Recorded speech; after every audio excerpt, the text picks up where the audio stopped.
Global news.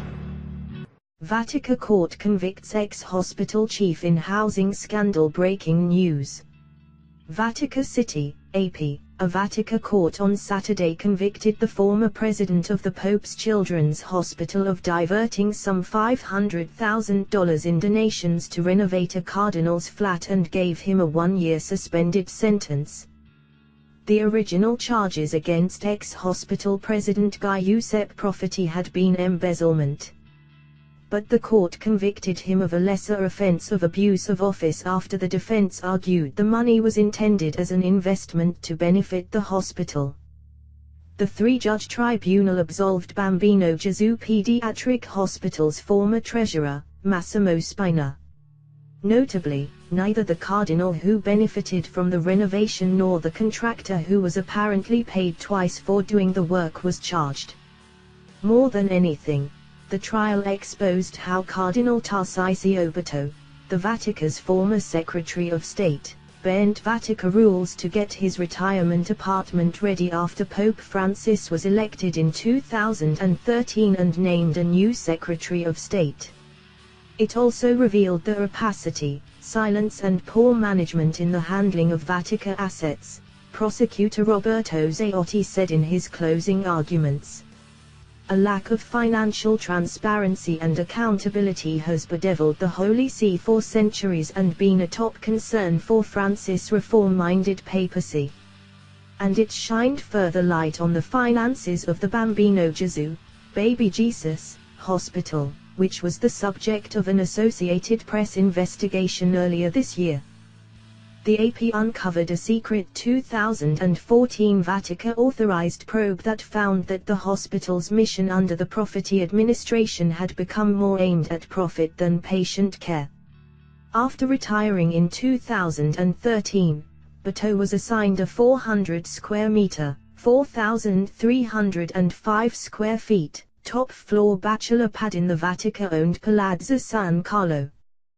The building sits on the edge of the Vatican Gardens, offers fabulous views of St. Peter's Basilica and overlooks the Vatican Hotel where Francis lives.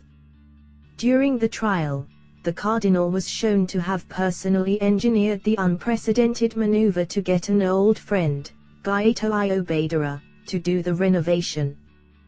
Beto's project jumped the queue for Vatican real estate repairs and avoided the normal external bidding process required for such an expensive overhaul, presumably because he promised to foot the bill himself.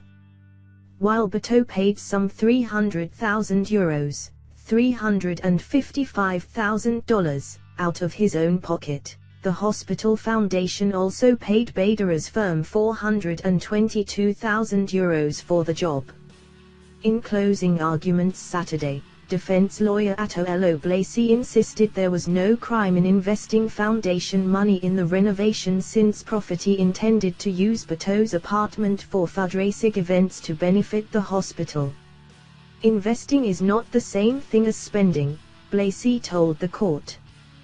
Profiti, for his part, told the court the only reason the operation didn't provide a return on the investment was because the new administration that replaced his had a new style of fundraising and didn't use the apartment.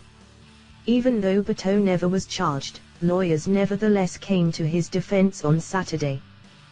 Pressured by the Pope to vacate his apartment and assigned a hovel in need of repairs, the 82-year-old Beto won't live long enough to justify the money he put into it, said Alfredo Ottaviani, who represented the absolved Spina.